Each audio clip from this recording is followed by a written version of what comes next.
Theodore, Princess Popcorn was sweet and kind, but she had one major flaw.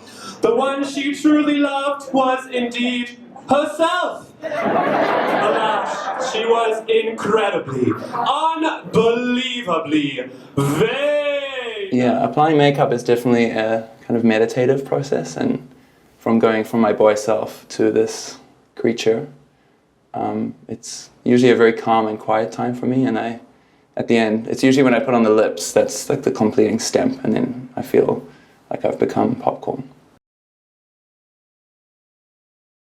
If I were her, I would just say,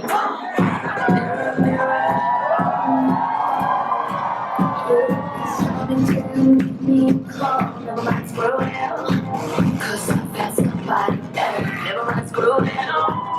Hello everybody, my name is Taipei Popcorn, and I am a drag performer based in Taipei, Taiwan, but I am originally from Aotearoa, and I'm talking today about my life here in beautiful Taiwan.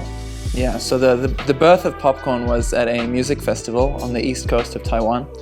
I was backpacking here after having lived in Japan for a few years. I think as a queer person in Japan, because it's so discouraged as an identity in some ways, you're almost encouraged to hide it. So I kind of went back in the closet a little bit there and in a very repressed state, and I arrived in Taiwan and went to this very wild psychedelic music festival. And on the dance floor that night I was wearing a lot of wigs, and this girl was giving me some wigs, and she was wearing wigs and I was wearing wigs, and someone stuck the sticker on my forehead that said erotic popcorn in Mandarin. I suddenly had this idea for this creature who would be my drag persona. So that's where Popcorn came from, this wild, erotic, psychedelic, gender-bending, mannequin-like creature. I think that mix between attraction and repulsion is, I want to pull people in but then also make them feel like they want to go away.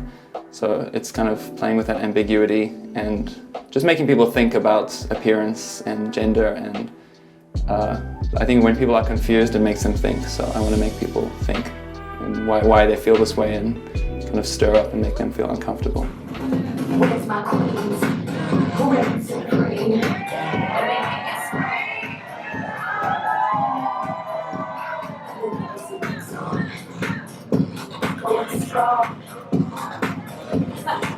Let us not forget who owns the throne.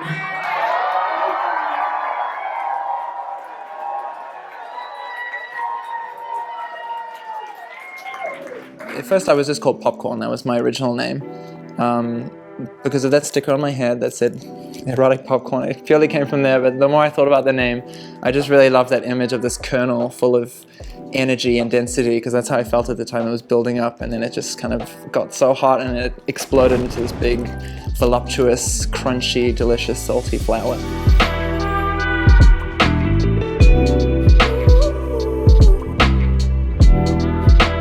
So the first time I ever met my husband Henry was in a gay bar in Osaka, in Japan.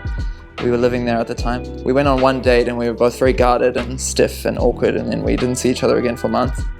And then we ran into each other at Osaka Pride, and the connection was there again, so we ended up arranging to go on another date, and then it just carried on from there, and now we're married. So, yeah, it all worked out very nicely in the end. A lot of the reason we came here was because there was this build-up to same-sex marriage being legalized. The court case actually passed before we moved here. So we knew that it would be legalized eventually within a 2-year time span. There was kind of this movement happening already, which was very exciting. Just knowing that there would be a legal recognition for our relationship if we wanted to have that right was very important and very kind of welcoming. But it felt like we were here where you could see history happening.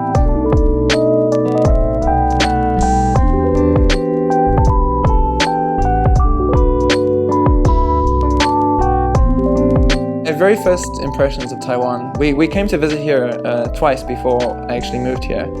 And both times I was very struck at the openness of how people showed affection, or queer couples showed affection to each other. I remember visiting the LGBT quarter of Ximending in Taipei, and seeing a lot of outdoor gay bars where everyone is sitting outside drinking in these terraces, which you wouldn't ever see in Japan because everyone's so afraid of being outed there.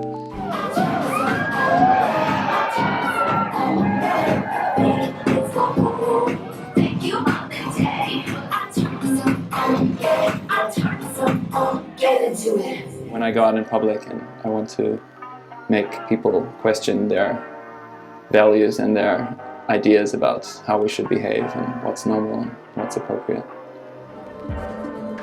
Popcorn and Nick, they have a relationship, but they're definitely separate entities. This Popcorn who's buried inside me comes out and she kind of takes over, so it's almost like being possessed in some way. There is a solo exhibition of my good friend and collaborator.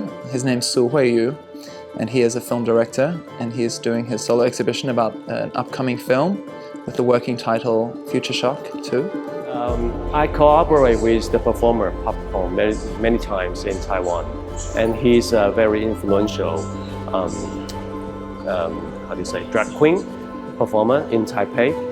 And according to Alvin Toffler's theory, there are many predictions about human bodies and human bodies technology in the future.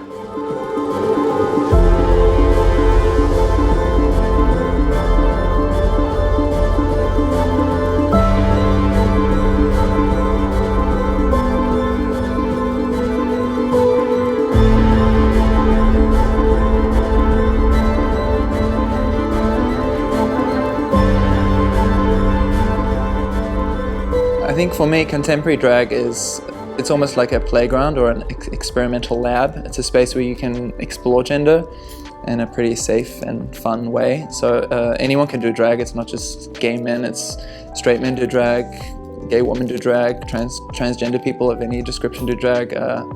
It's really open to everyone, or it should be, I think.